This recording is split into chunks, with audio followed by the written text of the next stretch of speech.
theory that Jefferson proposed. Let's get the gentleman over here on my left over here. My name's Dexter Davis. I'm glad to have you here.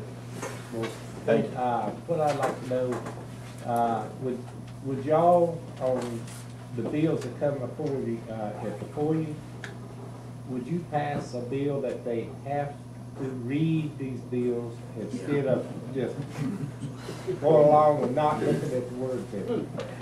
Well, the question was, would I pass a bill that says the congressmen have to actually read the bills? I'm not sure. I'm not sure we should pass common sense. You know, I mean, the problem is, and if they're not reading the bills now, and we passed the law and made them sign a statement they'd read the bill, they just sign off on this pro forma anyway. But that being said, I will promise you that I will not vote for a bill. I might vote against it, but I won't vote for a bill that I have not had the opportunity to read through. And if they force me to vote on it before I've had a chance to read through it, then I'll vote no. Gentleman back in the back here. Well, what's he going to do if he doesn't do it? All my comments run to the same thing. I want to see less go. I want them out of my business, out of my yard, out of my car. And all of them go back to just about everything that's been mentioned here. The fair tax would eliminate a whole lot of the government power. It seems like the environmental people could just power. They use it for everything from taking your car to telling you where to put a fence. And they're not reading the bill. I guess you could give a test before you voted. They do that in school. Make sure they know. You can't pass the test, y'all not vote.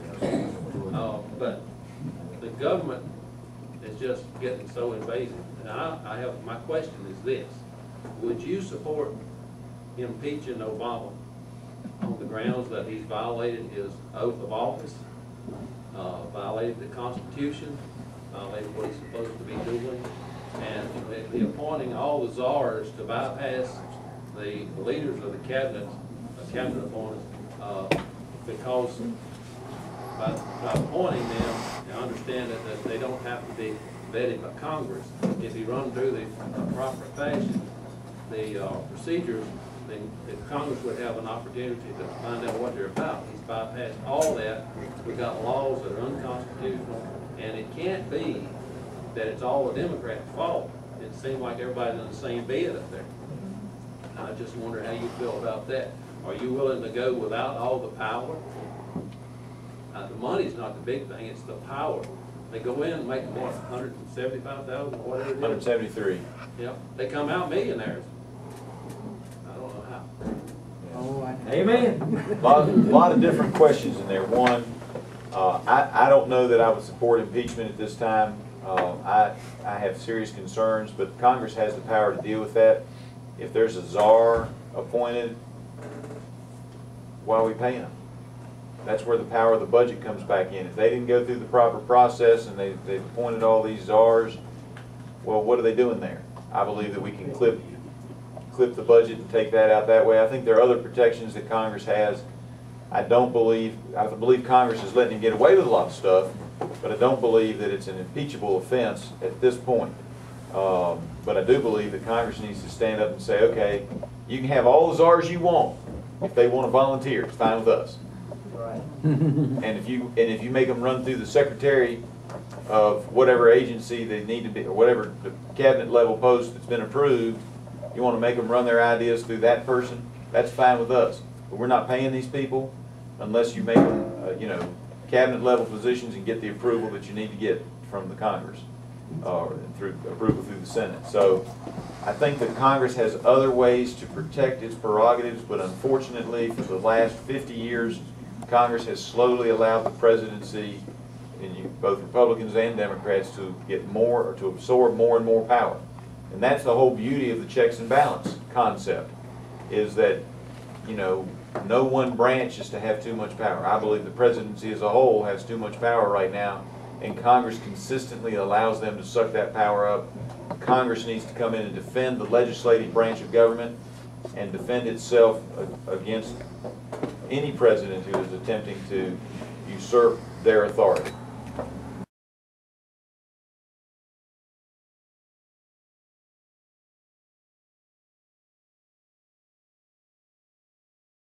of the job is, and that's where, and I apologize I was not clear, that's where I say that, you know, they have to go through the cabinet secretary who is duly authorized to have that authority.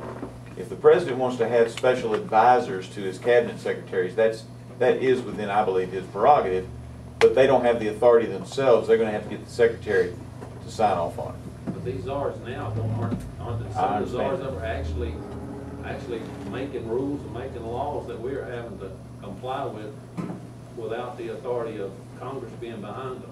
Is that happening? That's a serious problem. What? The comment on that also is that the EPA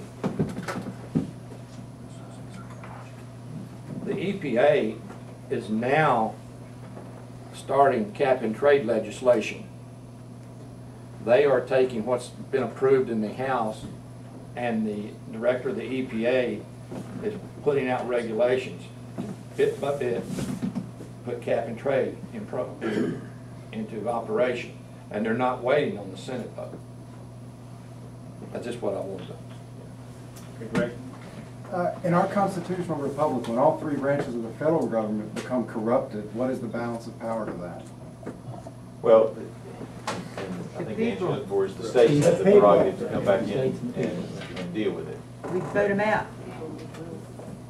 First step is, and she's right, first step is we vote, you know, we can vote the Congress out. But then the states are going to have to start standing up as well. This gentleman right here. Ralph Rowe of Floyd. And I'm wondering how you are going to avoid being captured by the system and swallowed up by it. Now, to define what I mean by the system is that go in the first day and they'll say, somebody will put his arm around you and say, son, this is the way it works. You either vote the way we tell you to, or you're going to get the basement office, you get on the commission to watch for mice, and you'll not get reelected because we're not going to support you. So how does one, or how do you plan to cope with those pressures, which I suspect are in Washington? It is a good question, and it's one that concerns me. I think there are other ways that you can get sucked into the system as well. His question was, how do you plan to, or what do you think you're going to, I'm not going to phrase it well, but I'm going to try to rephrase it as best I can. How can you assure us as the voters that you're not going to get sucked into the Washington system because one of the first days you're there, somebody's going to put their arm around and say, you got to go along the system and vote with us, or else you end up with the basement office and you'll be on the accounting mice committee. Is that a pretty fair restatement? And all I can tell you is that I've been there and done that, maybe not at the same level, but in the state government. When I first got there, the very first vote I took was to vote against the rules of the House of Delegates. There were 13 of us that year. I looked up at the board and saw there were only 13. It kind of surprised me because I had actually read the rules. Where's my read person? I'd actually read the rules, and I recognized that there was a problem inside the rules of the Virginia House of Delegates. So I voted no, looked up on the board, and sure enough, there were only 13 of us at that time. And then in '96, I showed up, and I had been talking to folks about how I didn't like the rules and so forth. But in '96, the guy who normally stood up and made the obligatory argument that the rules were bad, Andy Guest, got caught in a snowstorm. I assumed that somebody else in leadership was going to take that issue up, and they didn't. And I looked up at the board, and it was 98-1. And so I decided, well, if leadership wasn't going to do it, I'd start fighting that fight myself. And in '98, we changed those rules. The Griffith amendments were introduced, as the Journal of the House reflects. We then went into a recess until the next day. Lo and behold, there were 4 Democrats who agreed with me that the rules were wrong, and I gave an impassioned speech on it, not knowing there were 4 Democrats who were going to vote with me, and that was just enough to change the rules. But as a result, we ended up with a power sharing arrangement that lasted for 2 years, and then 2 years later we got control, and we fixed the rules, and we continue to have the rules the way I think they should have been all along. But somebody came to me on that and said, you know, that vote probably cost you a seat on a committee that you wanted. And I said, oh well. Later in '95, there was a proposal out there that I thought was bad for my House district. And in '95, somebody came to me and said, you know, you won't necessarily have the support of the party if you don't vote this way, and my response was, well, that may just have to be the way it is, and I believe if I stand up for what I believe is right for my district, I can be reelected even if it has to be as an independent. And I do feel that way. Now, Congress is a much bigger tiger to tackle than the Virginia House of Delegates, and I will acknowledge that, and it concerns me. My goal in going up there is to be the best congressman that I can be and to not be sucked into the system. I'm going to have to rely on you all to come and give me the proverbial kick in the seat of the pants if you see that I'm not doing it. And but it is my goal, it is my desire to be able to say to my children that I've been fighting for what I believe in and doing what's right and putting what I believe is right above party. It does not mean that there won't be some bills where, you know, where we may disagree. I'm sure you've heard some of that tonight. But I will always try to do what I think is right after having reviewed the situation and gone over it. Mr. St. Lawrence, go ahead. David St. Lawrence, I applaud that. I really think that you have our interests at heart. One of the things I would suggest, if you're not already doing it, is use social media.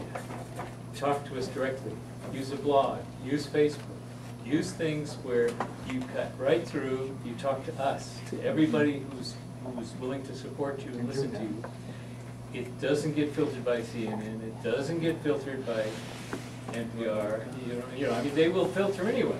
But if you can keep, the blog as often as possible, little sniglets, as you probably know, there's been a few other people who've used it, but it's like you're trying to get your message out to us, and if you want us to respond back and talk amongst ourselves and promote on our blogs, you can really help us by letting us know what you're running into.